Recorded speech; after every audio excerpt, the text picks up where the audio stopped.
Hello friends, Deo here. Today we are playing some more Harvest Moon, The Lost Valley. And do I have a doozy of a topic for you today? We've been talking about, sorry, I'm getting my preview up so I can play. And we've been talking about my self-improvement journey, which I am in the very, very beginnings of right now. That I want to be working on. So now we're going to completely shift topics. And I want to talk about something that has been kind of bothering me with the way people talk about a certain celebrity. And first I want to see what time we wake up in the morning going to bed after 11. Maybe we can actually stay up till midnight in this game. We will see. Oh yay, we're gonna meet them. I think April is the girl, and the mom, I'm not sure what her name is. Hopefully we meet them today.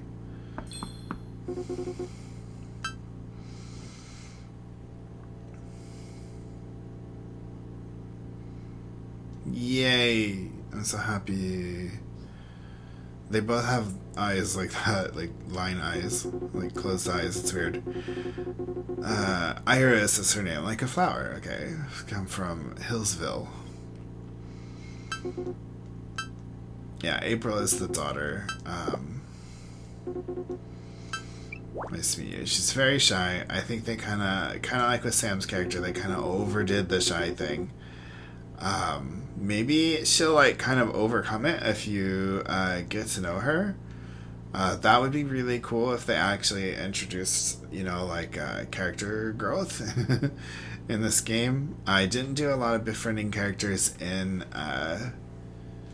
this game when I played it on the 3DS because it was a little hard, and I mostly focused on the valley. So yeah.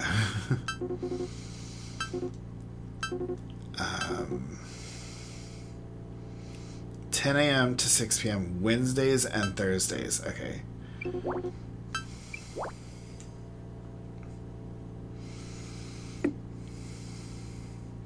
Okay, let's see what time it is.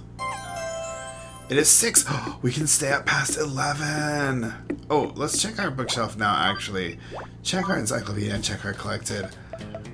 Oh, so there's not blanks. I'm going to have to use a checklist, an outside checklist, to make sure I've collected everything. I really don't like that. I like the blanks and filling in the blanks.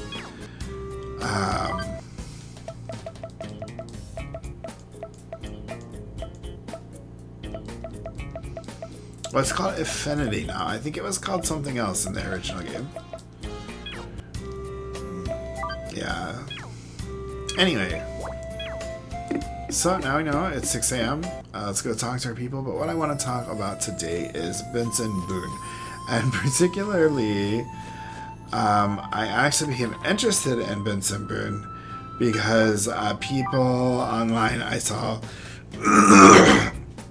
were accusing him of queerbaiting. And as a member of the LGBT community, this is, of course, a somewhat concerning thing to me. But I also think people really like to throw terms like this around and accuse people of doing it kind of frivolously. So I looked into it. I ended up becoming a fan of Benson Boone after doing this. But I think that within these discussions, it's either people saying like, oh yeah, he's queerbaiting for these reasons, or people just saying no, he's not. But I think that there's some more nuance to this discussion that I want to talk about that I don't really hear people bringing up. And so the people who accuse him of doing this are saying that by doing things like being shirtless at concerts or being kind of suggestive and sexual in like music videos and stuff, which is pretty mild what he does, that he is trying to appeal to the gay community despite being a straight man. And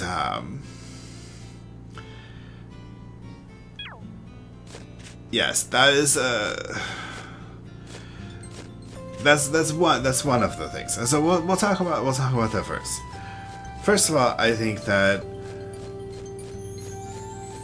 Okay, well, I gotta check my soil. Okay, I think that a man expressing his sexuality or using his sexuality to appeal to straight women doesn't make him like automatically gay or something. Like, straight men can be sexy and appeal to women. They're not like, there's no evidence that shows that he's trying to do this to appeal to men specifically. So I think that's a very strange thing to like accuse someone of, and it's kind of, I think it's restrictive on how men can express themselves and their sexuality, and that the types of sexuality that straight women are allowed to consume.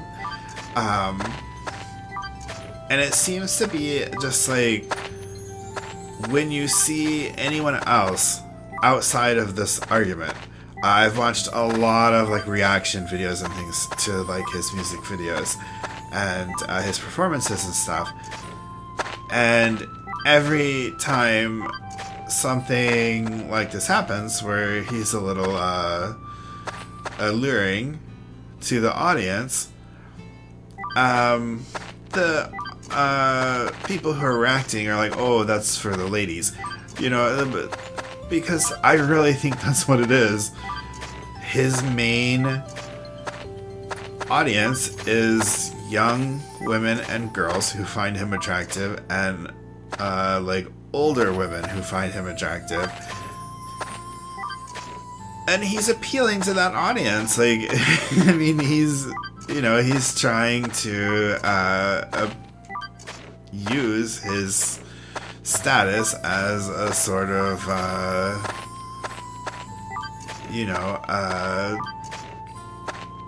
an attractive pop sensation. I don't think that's really that ridiculous, and I don't understand what it has to do with trying to appeal to gay people.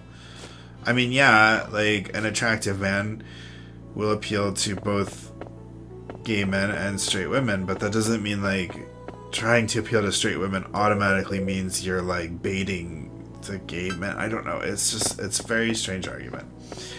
But I think the bigger argument that people, but that's actually the argument that people were using that made me interested in the subject at all, because I was trying to figure out why, like, what part of him doing that made it queer baiting, and I really couldn't figure it out. The next thing that I found people were saying was that he was like appropriating gay culture by doing things like wearing jumpsuits and performing. He performed Bohemian Rhapsody, a cover of a Queen song, and he wears a lot of like retro style things and does like retro style music that people are saying he's like heavily inspired by Freddie Mercury specifically, and that somehow that's like appropriating gay culture. And I think that's really another strange argument, because firstly, Queen was never marketed as like a gay band. Like, it was like Freddie Mercury was a bisexual man, but he didn't make that part of his image, and it wasn't part of who he tried to appeal to or anything like that. Like, it was like, that wasn't the purpose of Queen, to be a part of gay culture. He wanted to appeal to everyone, and Queen is like retroactively celebrated within gay culture, but like it's just a part of music culture. And when you listen to Benson in interviews, he talks about things like growing up being heavily inspired by not only Queen, but lots of like retro artists like ABBA and stuff like that. Like, and you can see those influences and the things that he does. You know, his kind of like more flamboyant attitudes and stuff like that, you know, could easily be just part of being influenced by those kinds of performers, and that he grew up in an all like women household. His father, he's close with his father too, but you know, it was like his mother and a bunch of sisters is like the people he was around the most, and like I think that that's gonna influence the way you act, like naturally. I don't know. I think it's a little weird. But also, I think that, you know, like I was saying, Freddie Mercury and Queen, their music for the people. Like, everyone can enjoy Queen. And I don't think if Freddie Mercury were here today and you asked him, is your music exclusively for gay people, he would not say yes. He would say he wants everyone to enjoy his music. And I think anyone should be able to be inspired by such an amazing and iconic classic group like that. And I don't think that being inspired and wanting to be like that is like, I don't think you should have to be gay to be inspired by a person who also happened to be queer. Like, that's like, I think like that's a really weird like gatekeeping on musical inspiration and performance inspiration. Like, I don't think we should be gatekeeping that and saying like only queer people can be inspired by queer artists, like, especially when that wasn't the point of their art in the first place. Like, yeah, it's kind of upsetting to me, because it's really part of this like othering culture that has always been a thing, but I feel like it's getting worse these days. You know, I think people always say, oh, the culture is getting worse as they get older, but I think it's getting like significantly worse. Like, this kind of othering mindset and this culture of like othering has really, really gotten strong in the past like decade. And I can credit some influential people for that, but I'm not going to go into that argument right now. But I do think that it's very unsettling, and I think it's very sad that we're taking legendary artists and gatekeeping who can and can't be inspired by them.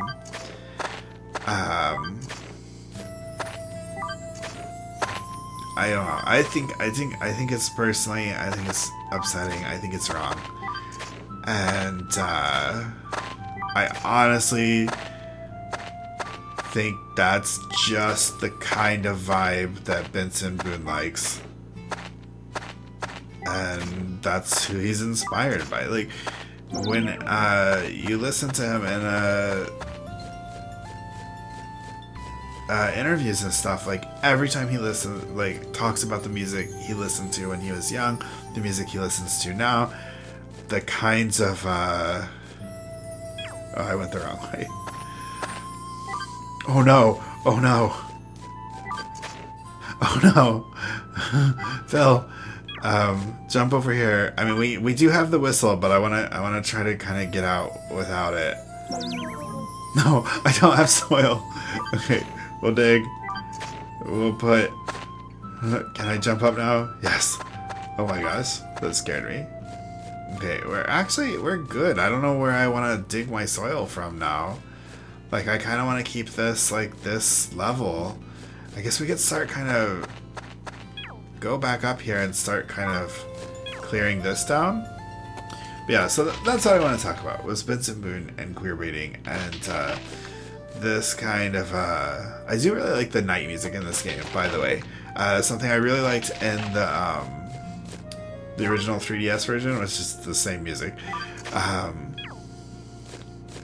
But I can remember that being one thing in particular that I really liked. Like, the first time I heard it, I was like, oh, this is so nice. It's what's playing right now. I think it starts at 7. And yeah, I do like that a lot. The night music. But yeah, so I think that people should be allowed to be inspired by whoever is inspirational to them, and using that inspiration in your own art should not be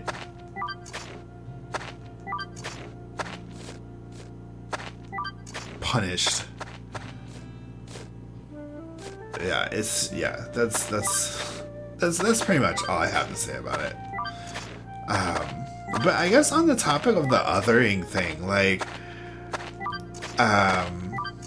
another kind of like disturbing trend I see is that if you have like one quality of a group that one group likes to other, then you must have every quality of that group and be like a diehard member of that other group. And this is related to Benson Boone because his most recent album is called American Heart. And there's nothing like political at all in the music. And you know, he has a little story of why he named it that and stuff, and like it's just it's about a childhood memory and whatever, but like there's not even really anything political to the memory. It's just that he thinks of himself as an American, which he is. But the idea of being patriotic, or even liking, like even owning up to being an American citizen, like, is now like part of being in a radical group. And I think that's not what patriotism is supposed to be about. I think that patriotism is supposed to be about loving your country and the ideas that it stands for and wanting it to be better, and not just like blindly falling into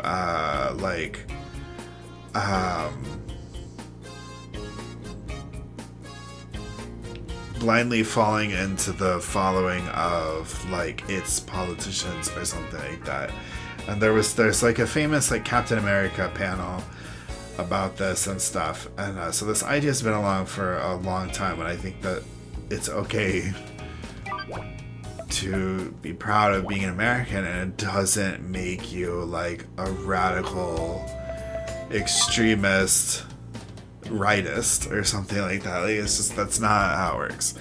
And but this culture of othering, because we want to say that patriotism is a common quality of this extreme other that we've created, that anyone who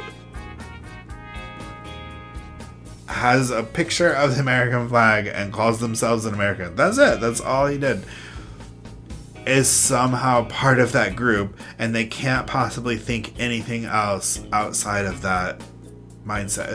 It's insane to me.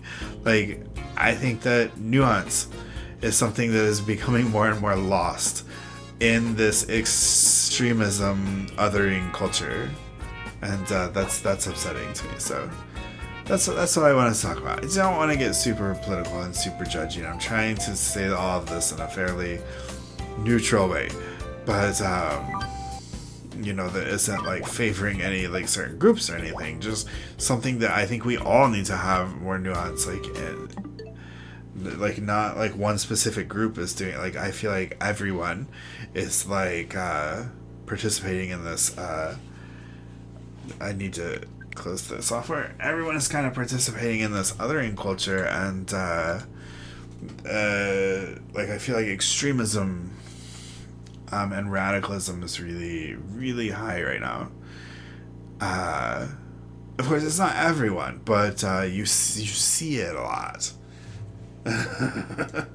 You know, and even it rubs off onto the people who aren't as extreme, will still trend towards extreme views because of these things, and will still find a need to other, even if they're othering multiple extremes.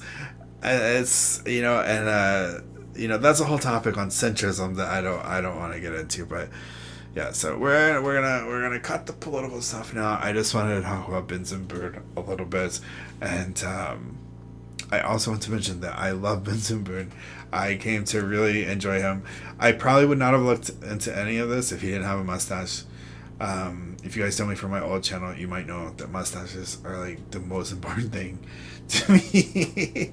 And, like, I'm crazy about mustaches, and so I saw a mustache guy, and people were talking about a topic that I was curious about learning more about, and I ended up falling into the Benson Boone rabbit hole, and now I'm a Booner.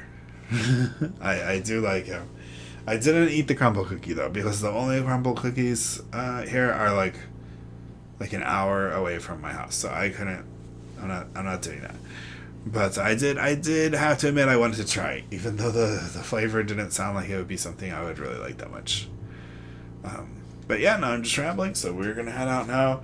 I don't even know what I'm gonna talk about, and then I have another kind of like a socio-political celebrity gossip topic I can talk about next time. So be prepared. Be prepared. And then I'll probably stop talking about that kind of stuff after next episode, because, like, it's not that interesting to me, at least. But there are some, it kind of like brings to light like bigger concepts that I want to talk about. Yeah, so we'll talk about that next time. But I'll keep it a secret, even though I'm going to record it like right now. So see you guys later. Have a good one, and bye-bye.